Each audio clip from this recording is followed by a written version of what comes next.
Morning, folks.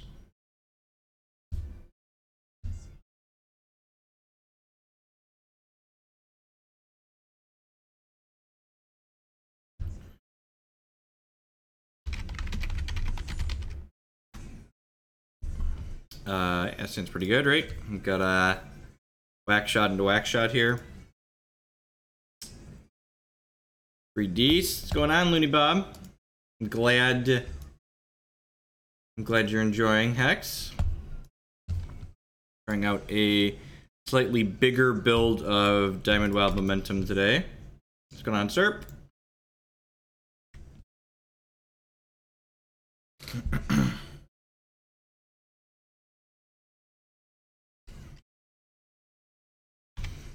Alright, no cheap shot. Nightfall, interesting. So I wonder if they're playing like a Twilight Eclipse style build.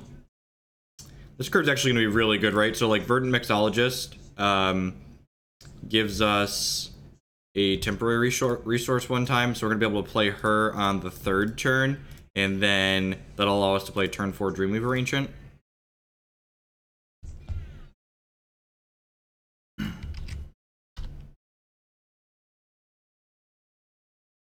None that I've found so far, Serp. I spent some time working on like Lixil-based Underworld Crusader decks and Blood Wild-based Underworld Crusader decks, and none of them felt particularly impressive. Okay, opponent's just dirtling around here, so you know, those are the types of... These are definitely the types of starts we can punish, so... I'm actually going to play this Mixologist out post-combat, and the reason for this is I don't plan to attack with the Mixologist next turn, so I don't want it to get momentum from either of these Waxshot triggers. So the Waxshots will give each other an extra momentum when they connect. So this is up to momentum 5, and this is up to momentum 4. If we hit another shard naturally next turn, we could potentially hit our champ power and then go shard and trigger momentum twice, which would be sick. This is a 2/2 with life drain at the end of turn if you gained health fate weave, sure. Discard a right now. I'm gonna let them draw a card. They've got plenty of cards in hand. I like all 3 of my cards. Yeah, Runir Hierophant was like pretty big hit. I agree with Ace's assessment there. Alright, so I don't have another resource, but we can play this one out. I want to end this game pretty quickly. Yeah, I think I want to just slam with this Dreamweaver Ancient here. Dreamweaver Ancient, 4/3 with speed and crush, and when it deals damage to our opponent, it summons a random wild troop with cost equal to the damage dealt. Let's crack in for a 13 here. Get a random 4-drop. Crowfeather, you may have target troop transform into a copy of this. Yeah, I'm actually going to upgrade one of my Waxshots here. And the important thing to note on this Crowfeather is that it doesn't revert the thing it transforms. So the transform will keep the momentum. Alright, opponent playing some kind of constant-based deck, most likely. I'm going to trim these Bring to Justice. These Decree of Banishings. Yeah, the problem is, like, we didn't gain... we didn't really gain any playable... We didn't really gain any playable Ardent or Underworld troops, right? I think we actually gained, like, 0, right? Whereas, like, in terms of Ardent, like, we gained, like, Skylance Captain, and we gained Exalted Pathfinder, and we gained, like, Dragonspeaker, Daliah, so, like, we lost some cards from this style of archetype too, but we also, like, gained some reasonable cards back. And that didn't happen with regards to Underworld Crusader. Not 100% sure what they're doing. Maybe I want to keep more blinding. Maybe I want to keep more Decree of Banishings in. See, we'll see.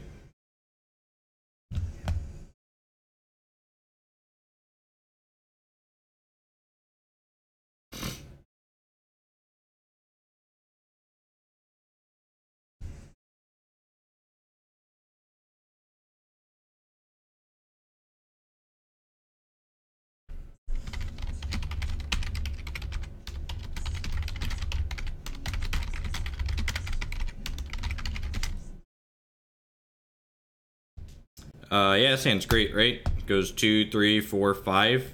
Brighthammer has Fate Weave on it, so we can guarantee our 4th resource.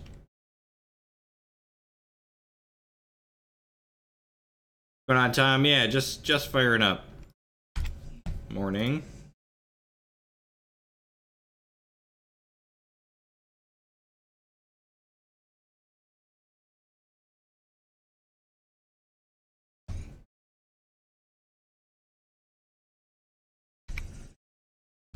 This makes me think they might be a touch more aggressive, so maybe I should have kept in my Decree of Banishings. Very possible. Play this. We have a resource at the top of my deck. Again, we're gonna need a second wild at some point, and I also just want to like hit 5 in 5 turns here. Yeah, the Aristocrats deck is really sweet. We're gonna play that some more today for sure. I think it's a little bit weak against like this momentum deck and against candles, but it's very good against the control decks. Very good against the control decks. Whenever you play Spirit Verdict, all right, yeah. I guess I brought in Ires, right? So Ire can deal with this. Your spirits can get bigger. Do memes exist in Hex? Yeah, actually, there is what can only be described as a meme deck in Hex's current standard format, and I think we're gonna play it at some point today. It's a 57 resource deck that abuses Hex's Fate Weave mechanic on these resources to stack 3 cards that combo kill your opponent on top of your deck. Get out of here with Withering Gaze.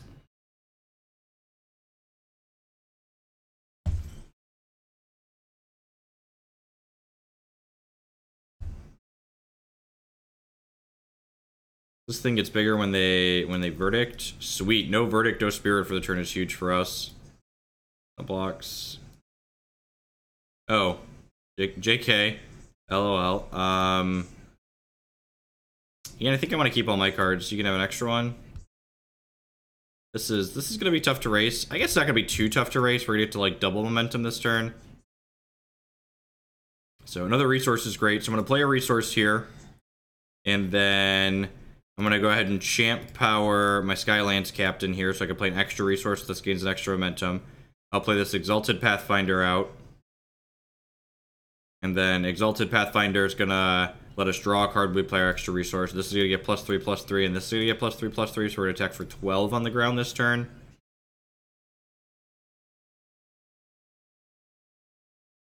Don't want a resource guaranteed or not. I'm gonna take a non-resource. We get a couple of draws at another resource here. Waxshot's okay. It's probably worse than removal would be in this spot though. Get them for 12, down to 16. There could be an argument for holding this back on defense, but I feel like with 3 momentum troops going, plus the Dreamweaver Ancient slamming down next turn, we're probably gonna be okay, but those could also be famous last words.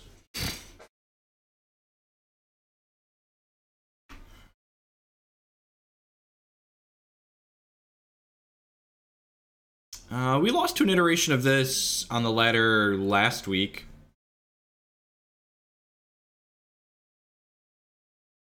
Okay, yeah, they're just pumping the brakes again, though, so it's pretty good for us. Another Exalted Pathfinder. Well, then I guess I'm just gonna draw more cards, believe it or not, as opposed to slamming the Dreamweaver Ancient. So play these out, play this, trigger momentum, draw 2 cards for these Exalted Pathfinders. Working on a resource here is pretty bad for us. Not gonna give them a free block on the candles. Let's stack with all of these. It's pretty good for us. If we, yeah, maybe that ice shard I Fate Wove left with last turn, I probably should have been less greedy and just taken a resource on it. We're gonna get one more draw here. We had like 4 draws at a resource, but probably should have been conservative and just taken one guaranteed. Our deck peters out a lot when we miss a resource. The good news is, even if I put out something like a Massacre here, we just have Dreamweaver Ancient to ram down their throat afterwards. This card's so good as a follow-up to Sweepers. Opponent does not have a Sweeper and just packs it in. Alright, deal.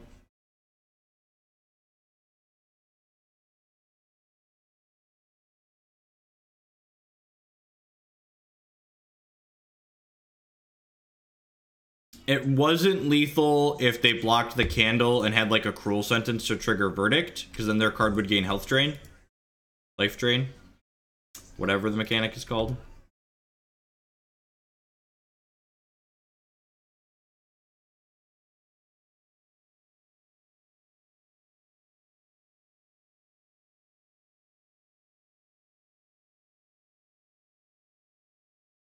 No, I really don't spend time playing too many games off stream, especially not Magic. And pretty much all of my Magic is played on stream these days. So, yeah, Seaside Battleboard, Omni Z playing Cassia. Could be Diamond Sapphire, could be Diamond Ruby. I'm assuming based on this sleeve that they're probably playing Diamond Sapphire.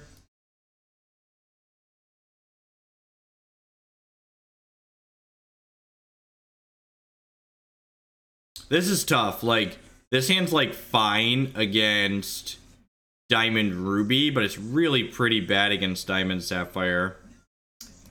I'm gonna throw this back. This hand needs a second shard, but oh, did I forget to regem these? These are supposed to be Skyguard Steadfast. I should change that. We were testing the other night post-board games, and I changed these for a post-board game. What do you think is the best champion for blood control? I think for control mirrors, it's Brodok. For beating other aggressive decks, it's Renner though. I always feel lucky, Hala. Whether or not I'm actually lucky remains to be seen, but I always feel lucky. If you're not feeling lucky, you shouldn't play a TCG. Like, the good news is if we had a second resource, we could take a third with the Brighthammer Adept. It's like they are playing Diamond Sapphire.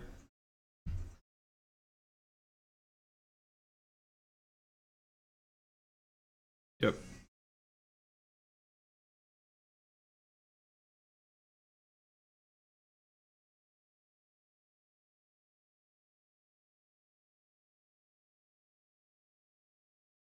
Wonder if I need to change Twitch servers. Make some bandwidth issues. Everything else seems to be working fine. Go ahead and just move on to the next game. And again, like, hands like that, it's really easy to like focus on like, oh, maybe we shouldn't keep this. But honestly, I think keeping hands like that is perfectly fine. Like, if your hand is a good curve and you're a strong favorite, if you hit the second to win the game, just like go ahead and run with it.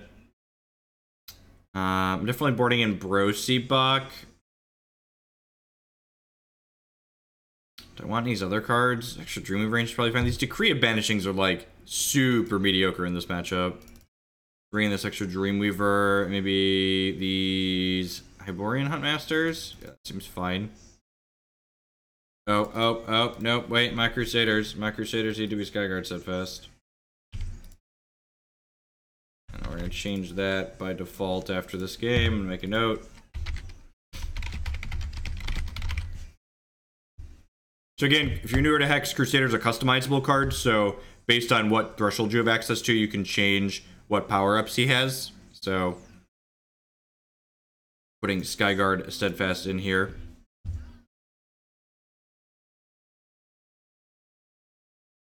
Right on, JMP. Yeah, Hex is all, or Hex, Wednesdays is all Magic all morning. God, I am all Hex all morning.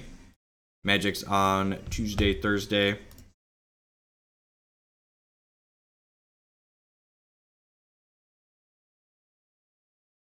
I have this Saturday free, so trying to figure out what deck I want to play in their 1K on Saturday.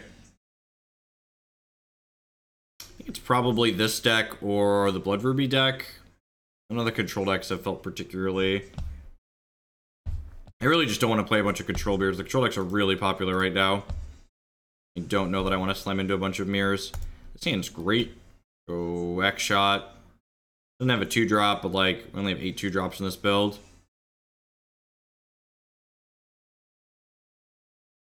Curve out into Shamrockerson here. Hopefully it doesn't get unhinged.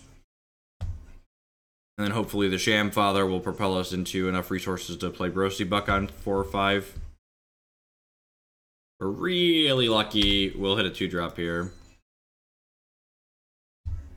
Ding, ding, ding. Hogland is so lucky. Play this out. I'll put another resource on top of my bit deck just in case this Shamrockerson gets countered or removed, that we can work our way up towards these.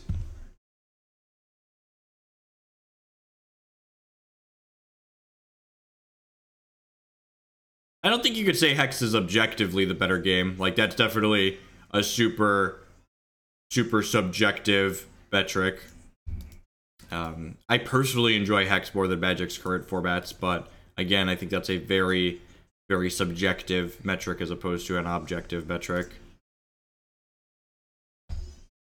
This feels like they have Unhenge here, which is an interrupt target troop that costs 1 if they have an elemental, which they do. So I don't think I want to run Shamrockerson into that. And like, the problem with Unhenge from our side of the table is that like it only costs 1 to hold up, so like we're really not gonna get an opportunity to like not have them have this up. So I think I just need to jam into it here, especially if like I'm planning to like play Brosi-Buk at some point.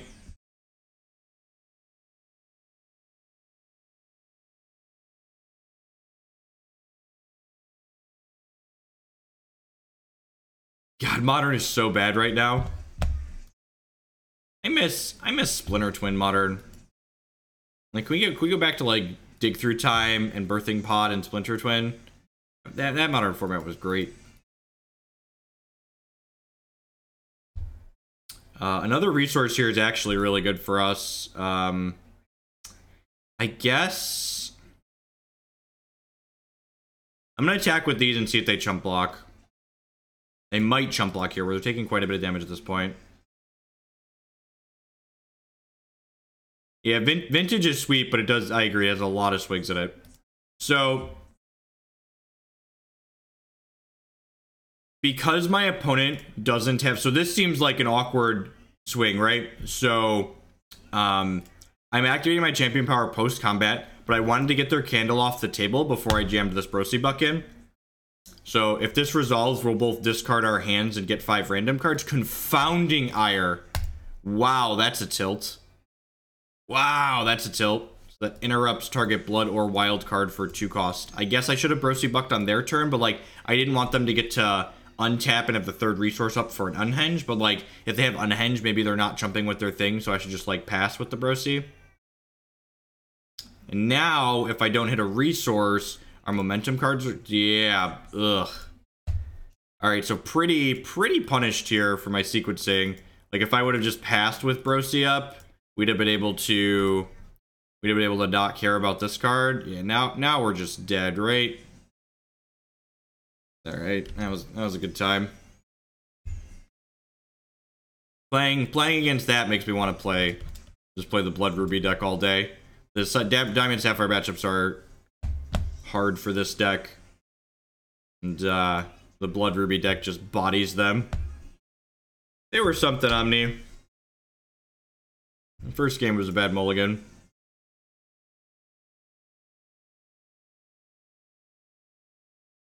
I think we can beat the Dark Heart on average ace there. Like, he on average gives us a resource, which makes my other guy an 8/8, and I can sacrifice my, yeah, ace. He'd have been forced to chump block. If I'd have played the Brosi on their turn and I hit a resource, my opponent would have been forced to chump block. Yeah, the Blood Ruby deck's the Deathcry deck.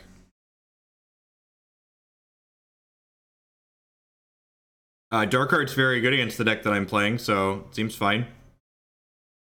I guess I should expect Dark Heart post board and maybe leave in some of my removal. I didn't leave in my Bring to Justices.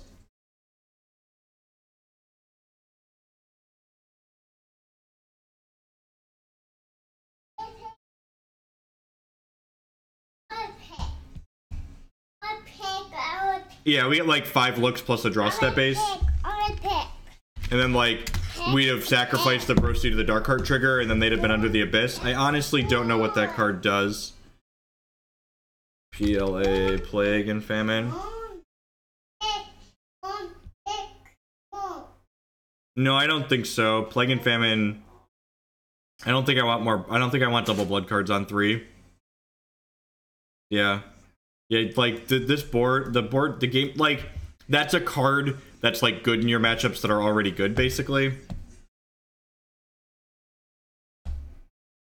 Answer card just like makes the removal good against you, right?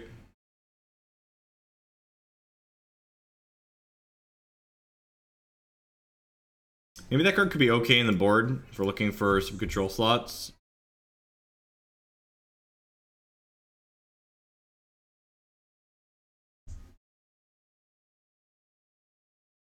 Yeah, stands great, right? To Fate Weave a shard to the top here.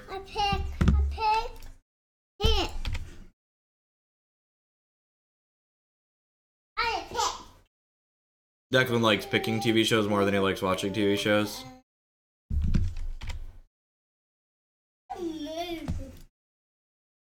Leprechaun Artist here.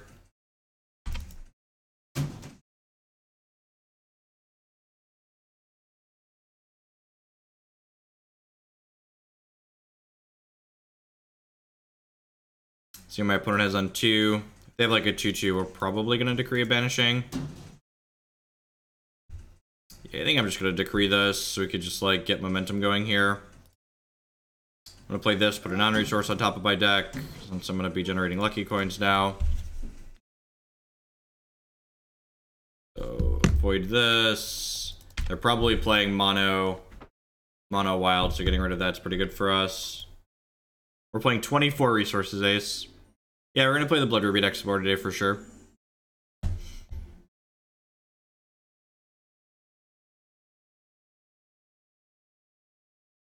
So next turn's probably going to be Shard, Pathfinder, Champ Power, Lucky Coin. Some momentum building. Oh, they're playing a 2-shard momentum deck as well? Weird. I don't know why you would put... I'm not sure why you would put Might Singer in that deck. So... the fact that we drew another Pathfinder means that I'm just going to go ahead and wait a turn to use my Champion Power. Yes, the Blood Ruby deck's really sweet.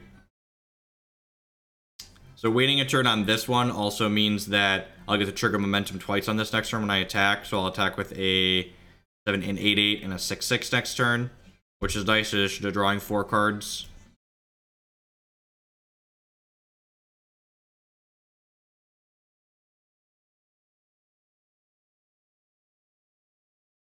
About 50 shards, so you're 1 in 10 5 times.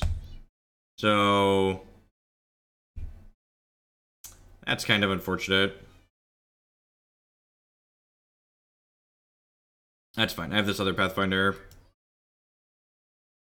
They have a second Decree. Of course, they have a second Decree.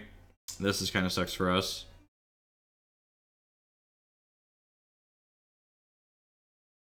Ook dook.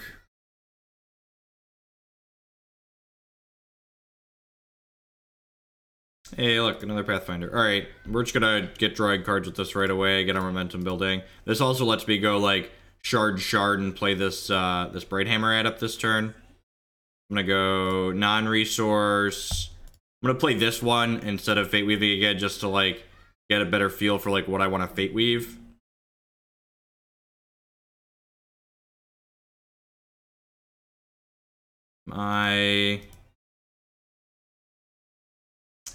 Yeah, I'm just gonna stake a resource with this. Let's just be a little conservative here. Opponent hasn't champ powered yet, so they could make this an 8/8 when they attack. No bigger than that, right? They could champ power this, they give it 4 and then 5, so that's 9. They could attack for 10 with this. Wow, we're gonna be jump blocking with our Exalted Pathfinder this turn? I think we might be. If they have another resource in their hand already. Small mistake on their part, right? Like, they missed a momentum here off of this. I played 2 resources for the draws. It also makes the sky larger on defense.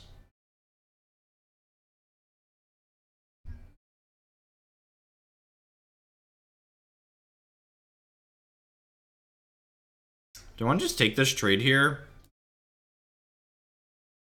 Part of me wants to just take this trade. I guess I'm just going to bury them if I keep it. Yeah, I guess I'll keep it. If they double shard next turn, I'm going to be really sad, though. I guess I'm going to do this for non-resource, because if I hit a piece of removal, I'm going to take this off the table. We did not. Play this out. Now I'm just going to hang back on defense. I feel like they probably don't have another shard in their hand, or they would have champ powered and like hit us for a bunch last turn. And even if they have one shard, they almost certainly don't have two. They have two, this turns into a 12-12. Sure, okay, so they have at most one resource here. Like, just a single resource means this is definitely not getting to attack. Sure, and now they don't have a guaranteed resource for next turn, but this Might Singer is going to get larger, but at the same time, like, that getting larger isn't perfect for them. Yeah, so we're a favorite to hit a shard there. My assessment that we're a favorite to hit a shard is accurate.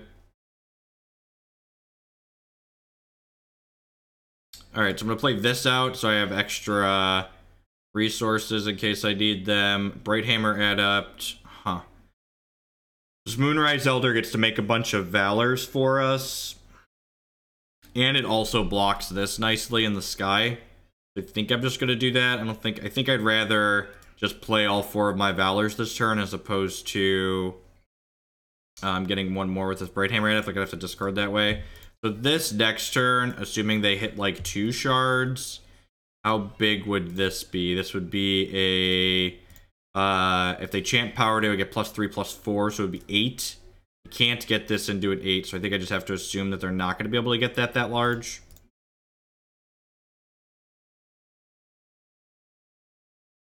My other dork's larger here. It's going to be 2.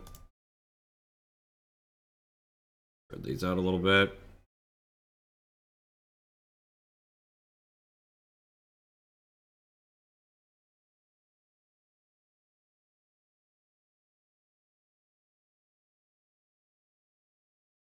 Alright, sweet.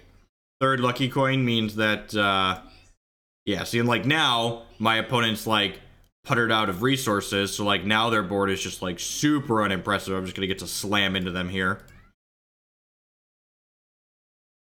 Alright, let's start by triggering the Goldfather and see what we get.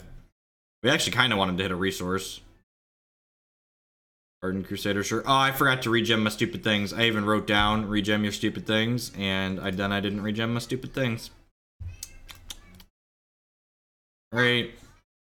And like I said earlier, when we had these Exalted Pathfinders, they are far and away just going to run away with this game at this point. So, next turn, I'm going to get to play a shard, hit my champ power, play a shard. So, they're just going to be pretty stonewalled here. We're going to, like, trigger momentum twice on everything and just run them down.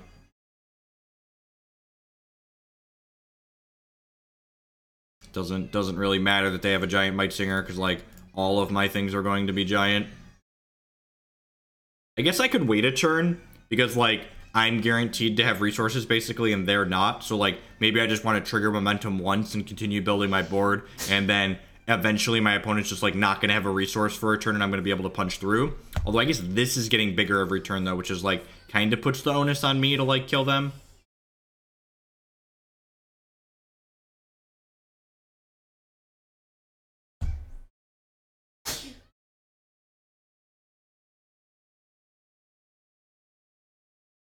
I mean, it's like a really simple probability calculation, right? If it's 50 out of 500, or was it 50 out of 550?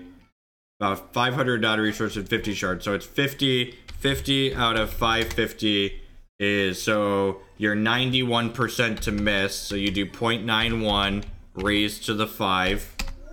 And you're 62.5%. Or so 0.91, so you're 40. I think you forgot to invert it, Tom. So you're 62% to hit no resources, which means you're 38% to hit a shard.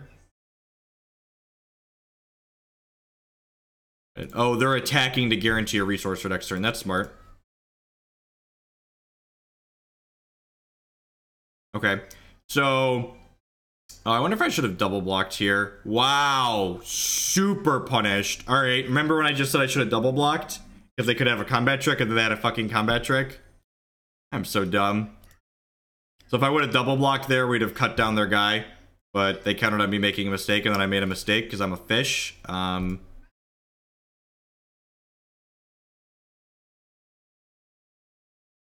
draw a couple cards. On fishing.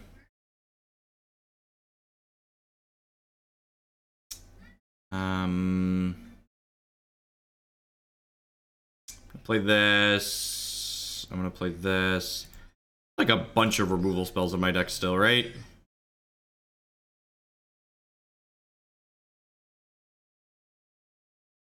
Dragonspeaker with momentum, so she could start building up.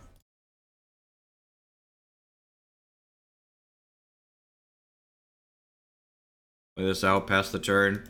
Alright, so hopefully next turn we'll be able to plow through the rest of our deck. So I have a 19-19 to stop their 12-12, so I'll make another candle here as a chump blocker. Man, I'd be so much better off if they didn't have this and I had an extra flyer right now. Just amazingly better off.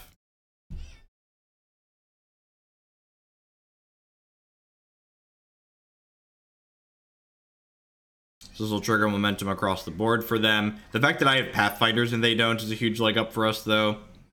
They can't make any attacks into our board here this turn, so I had a 2-resource turn.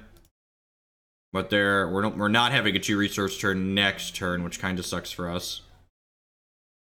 This is going to start growing alongside the Skylance Captain at least, though, so she'll be able to keep that in check, and I'm gaining a candle every turn. Good lord, where is my removal?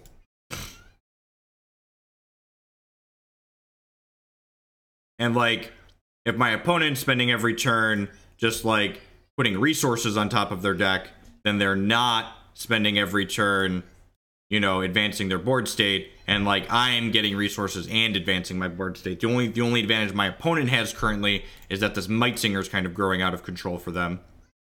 Like, at 22, like, I've got 18 defense worth of stuff here, and, like, if they stop doing this, if they attack with this for a turn, I'm going to, like, crack back for a very large amount of damage. And, like, at some point, I'm just going to draw one of my 4 remaining pieces of removal in 28 cards while I'm drawing 4 cards a turn, and then we'll kill this Mightsinger and then, like, crack them for a bunch. I have 2 Bring to Justices and 2 of these left in my deck. Oh, we're giving this momentum so it can get larger. That's cute. Alright, so that's a non-resource. And, like, if my opponent does this, it gives me a lucky coin, and now, like, I'm gonna get to, like, discard these lucky coins to do more as well.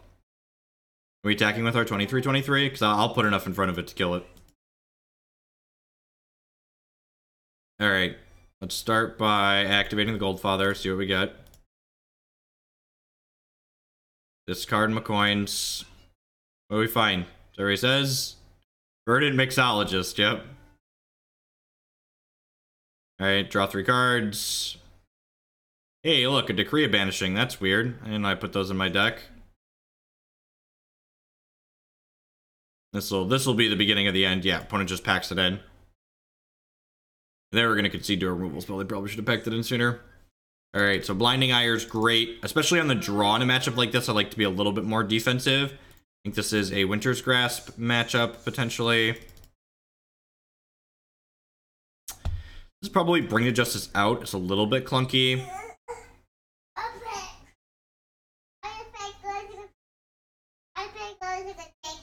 Righteous Waxshot, I think I'm going to board out because it's kind of clunky. I feel like a lot of times my troops aren't going to be able to attack through. This Leprechaun Artist, I think, is going to have a really hard time attacking through as well. Maybe I just want to, like, max removal on the draw. I pick. Dragonspeaker Daliah is probably not bad because she, like, breaks up board stalls nicely.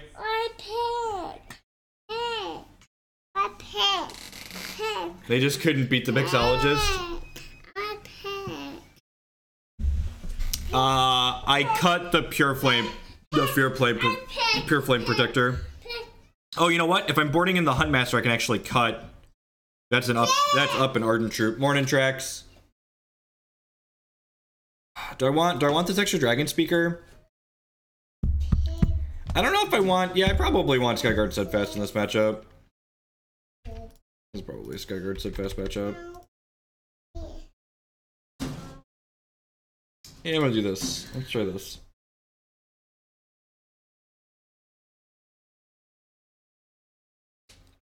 Yeah, right. Just like 2 kind of removal light. I just wanted to lower my curve, Burgle. The problem that a lot of these decks have is there's just too many 3s in them. Which one do you want?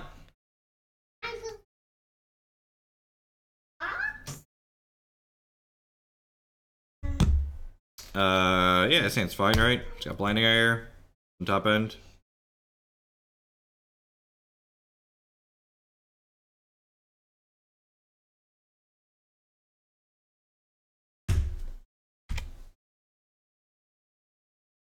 Alright, now they drew a 5th shard. I get to Fate Weave a non-resource to the top with this one.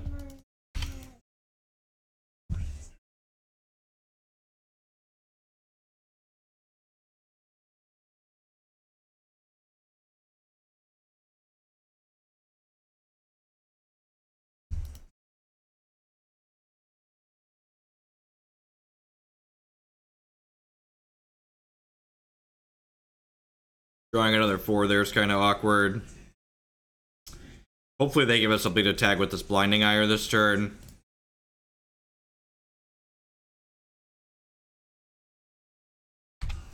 That does not give us something to tag with this, but I guess, like, if they're palming with only 1 threat out, that's good for us. Like, palm normally generates, like, really scary turns later, so... And remember that time I trimmed some of my 1s and 2s for these cards?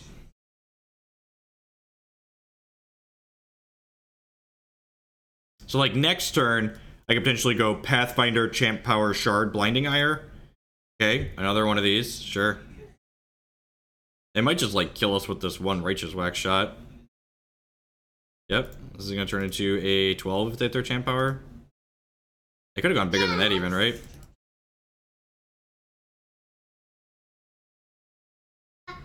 Still just nothing, huh? Alright, well, I'm definitely playing this. I feel like I'm just passing here. I feel like there's a chance that my opponent just, like, goes in on this harder, and then I just get to, like, flash in this Hyperborean Huntmaster and get him. Their hand just has to be, like, mono removal, right?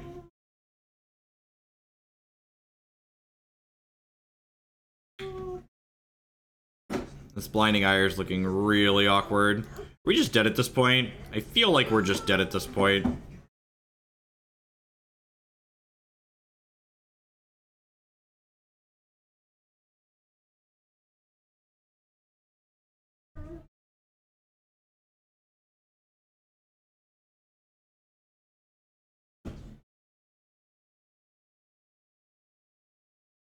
I mean, like, they had double palm on the play. Like, palm is just, like, so good in these linear non-interactive mirrors.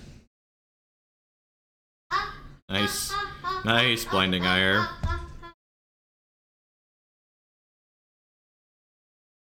I think I'm just doing this here because I, like, need to hit another resource into action. Why? Blocking the Waxshot doesn't do anything, Burgle. Oh. No, yeah, it has to deal damage, right? Yeah, it has to deal damage. Just prevents the damage. You made me double think myself there for a second, but yeah, I'm right. No, Daughter of the Poet's really bad. We literally never have... It's like Might Singer bad. We literally never have the thresholds. Just never, ever have the thresholds. Like, a lot of times, like, we don't even make thresholds consistently in the late game to, like, jump consistently. I don't think that's very good at all. I'm cutting these because that was embarrassing. These leprechauns are also better on the play, so let's go. Yeah, it's a 3/2 that prevents all damage other than it would deal until end of turn. So it can ambush something in combat if there's something attacking that's small enough for it to kill.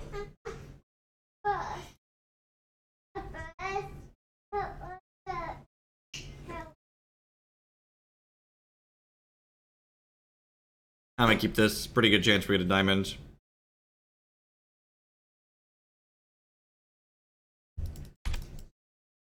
No, I don't think so. I think playing Exalted Pathfinder on 3 and then playing a resource immediately after seems phenomenal. But the problem is, like, again, Tom, we don't even make extra diamonds consistently. Like, the games where we're doing really well, we're just like playing a bunch of lucky coins and not having any extra thresholds at all.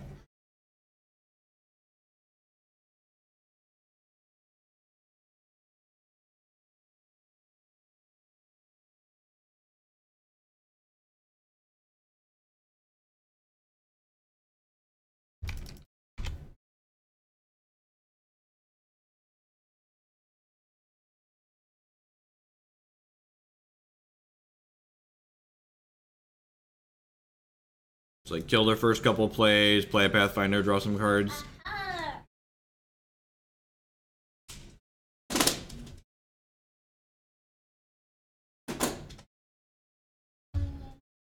I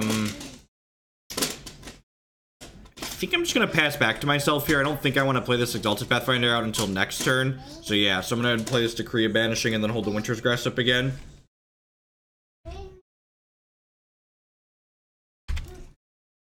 Blinding Ire is about tempo, Burgle. It's not about being better or worse than Decree of Banishing. It's about generating tempo.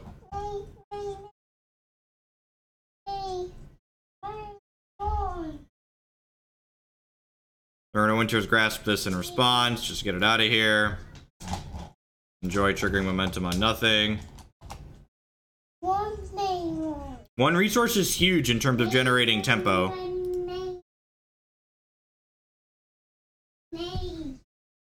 In terms of like what I'm looking for that slot to do out of the board, I think one resource is a big deal.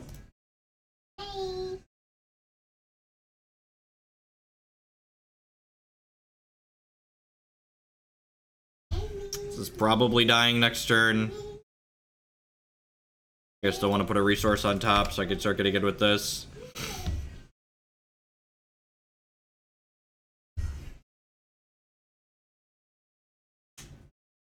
This doesn't die, that's insane for us. Is this not dying and they don't have the Winter's Grasp, baby?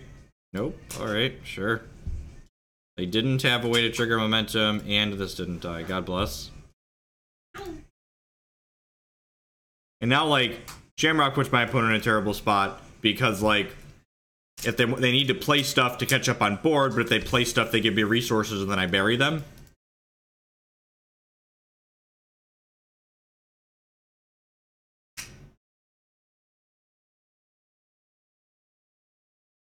And this is why, like, Pomegranate is such an anemic card that I really don't like playing. Like, if you're not on board, it's just, like, a miserable draw, right? Peace means peace means. Peace means peace means. Peace means. Our peace means peace for me. Always pick peace. Make a very lethal attack here.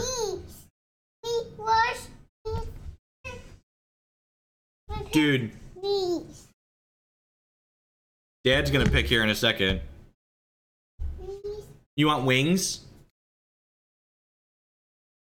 Okay, I'm gonna put wings on, okay? I'm gonna regem these Crusaders while we put wings on. I think you said wings. I'm not perfectly fluent in Declinese, but I'm pretty sure you said wings.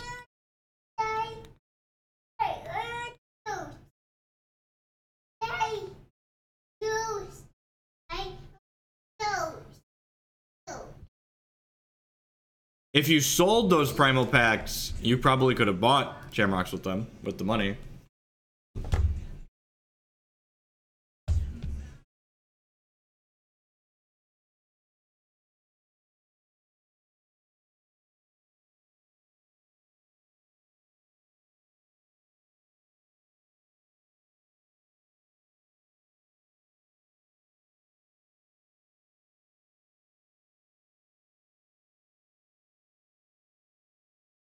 Whenever you randomly generate any socketed card, the sockets will be activated in it with gems that are thresholds that you could produce.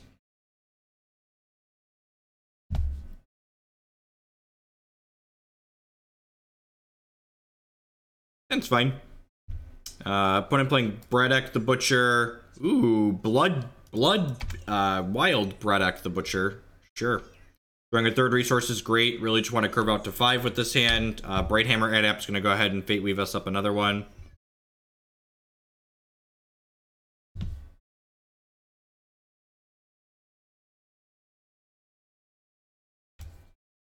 So it's an interesting turn. Since I already have my third resource guaranteed, I think I'm going to hedge and play the Leprechaun Artist out. This dies to Casualty. They both die to Cheap Shot.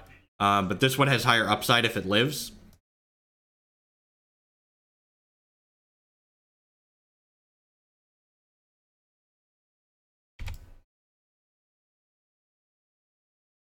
Okay.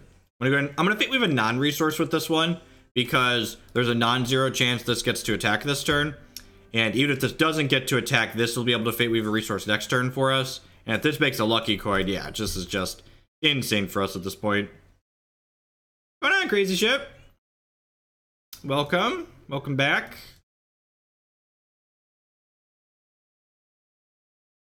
Am I gonna get massacred? I mean, really not even that big of a deal about a massacre, right? Just like, this drew a card, this Fate Weaved. Sure. You got me. Play this out for wild. Play my Moonrise Elder. I kinda just want to play my Moonrise Elder. Yeah. But we weren't playing Moonrise Elder, we should have played this before we played a resource, right?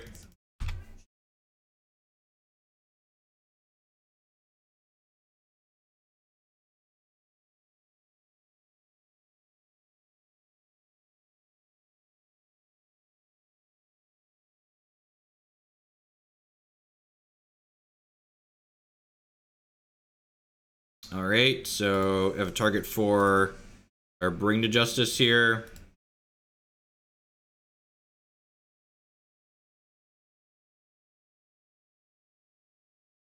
My best advice for drafting would to be lucky, and then also try not to be unlucky.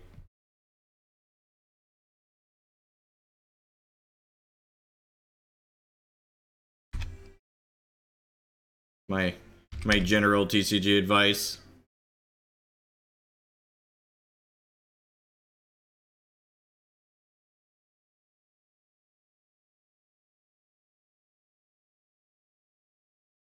So Braddock here is going to get to draw some extra cards, but it's also going to cost him 4 points of health, so they're going down to 15. So, like, again, even if they have another Massacre here, Dreamweaver Ancient is just, like, the nuts follow-up to Massacre. Corners of the world, sure.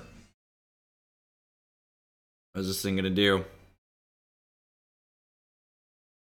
Draw and discard. Start sacrifices a card with cost 3 or less. Alright, my Brighthammer Adept's gonna bite the big one here. Wait. Oh, at the start of your turn. God, that card is so bad. Holy crap. Let's play Dreamweaver Ancient, and then let's Valor it so it lives through a Massacre. Play this. I think I'm gonna put a non-resource on top of my deck at this point.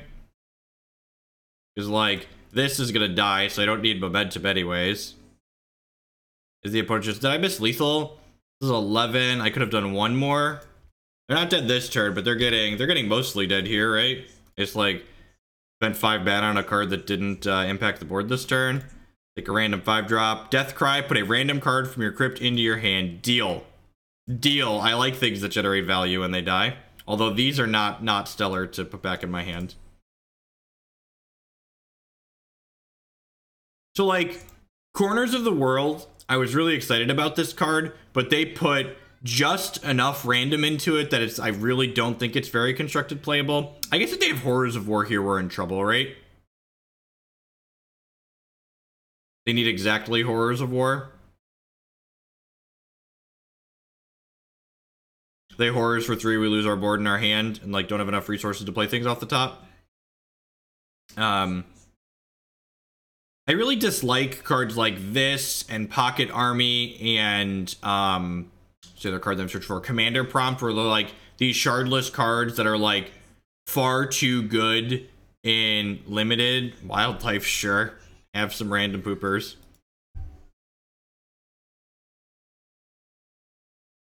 And then they're going to die to this Martyred Saint plus the Moonrise Elder here in a second. Martyred Saint gives all my Ardent troops +1/+1 in Steadfast.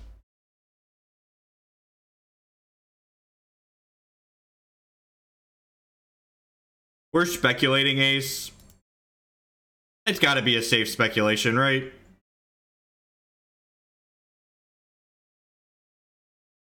Yeah, it's pretty bad, Serp. A far too good and limited, but like not really playable and constructed. All right, so against these decks that are killing all of my stuff, I like to board out some of the bottom end stuff. There's Dragonspeaker Daliah in here. Light and Swift Strike. Ardent Crusader, I'm going to turn from Skyguard Steadfast to Blight Blossom. So that way when he dies, he makes 3 bodies, which is great. These in here. Get this in here. Call it a day.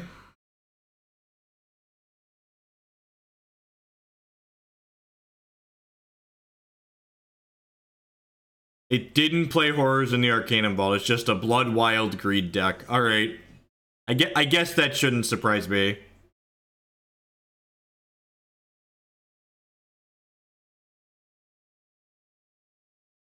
Let's try this. Try this. I don't know. Oh, I guess Ire's kill. They played Exalted Pathfinder. Yeah, that might be fair. Maybe I boarded too much into. It's very possible.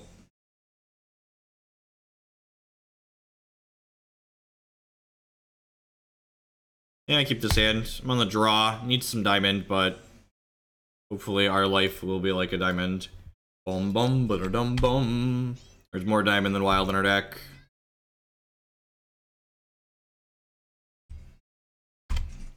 One of these leper daddies gets to attack. We can Fate Weave another resource with that.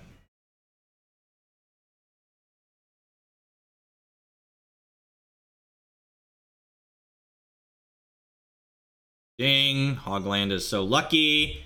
So lucky, Hogland. This guy's gonna get strangled. You don't have a strangle. Don't hero fall me, bro. Well, I guess if you hero fall me, then you don't have a hero fall for my Shamrock. So like, sure. Think you killed my thing that could die to your massacre, and that like, you don't have a thing for this guy. That's fine. I think the music annoys some people.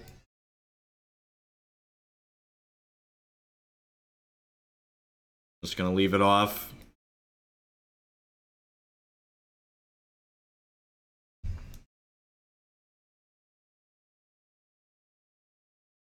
Alright, what you got?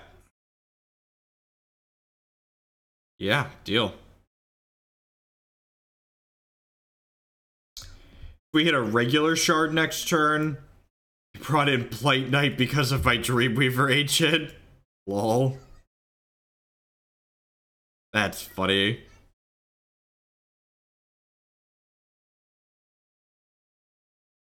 I'm gonna put a non-resource on top of my deck. And then I'm gonna stack a resource on top of that.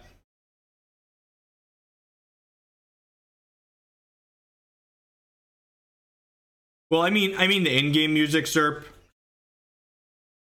Hex has. I guess I could just turn off the in-game music and turn the sound effects on. Oh, this was bad.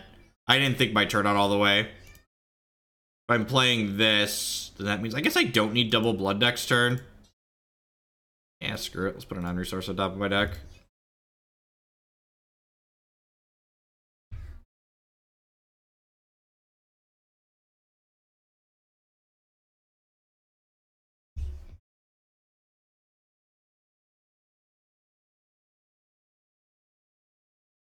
And Blight Knight keeps my Dragonspeaker Daliah down too. Yep, you got him. He's gone. He's dead, Jim. The Goldfather is no more. Hip it, pal, sure. God, these decks are just mono greed, aren't they?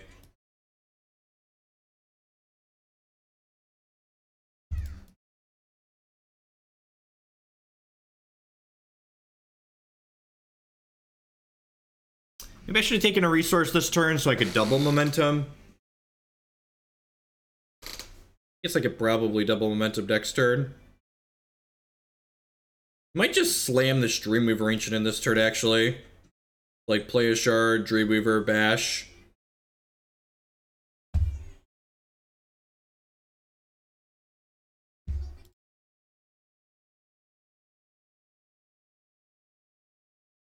Yeah, I'm just gonna do that, actually. Put a resource on top of my deck so I draw it next turn. And then play this and slam.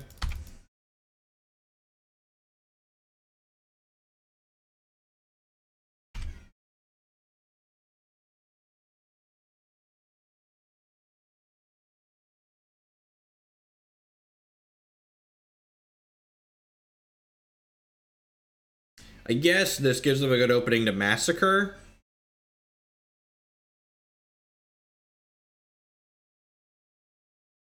Sure, Pomegranate.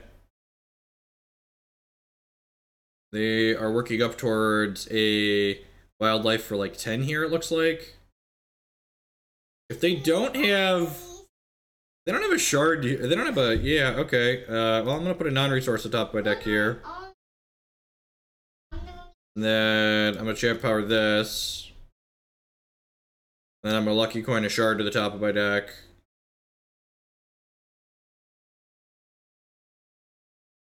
Sure, but they're going to have to chump block with this, right? Put a resource on top of my deck here so I have a momentum trigger for next turn. Attack with both of these. No, I only like plus defense against, like, brides. Yeah, your hero fall resolves. Deal.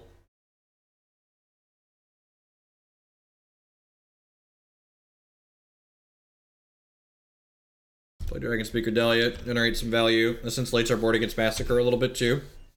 The flight on Daliah is also excellent.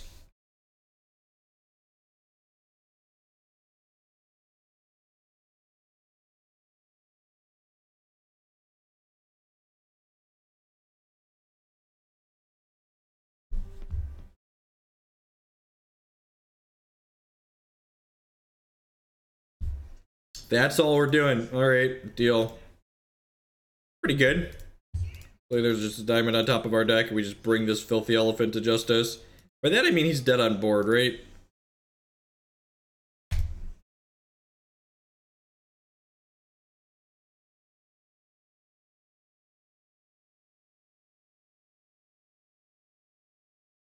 I love killing mono greed decks. My favorite. Love killing mono greed decks. Alright, what are we doing? I'm gonna play some more aristocrats. I feel like we should play some more aristocrats. Deck's kinda great.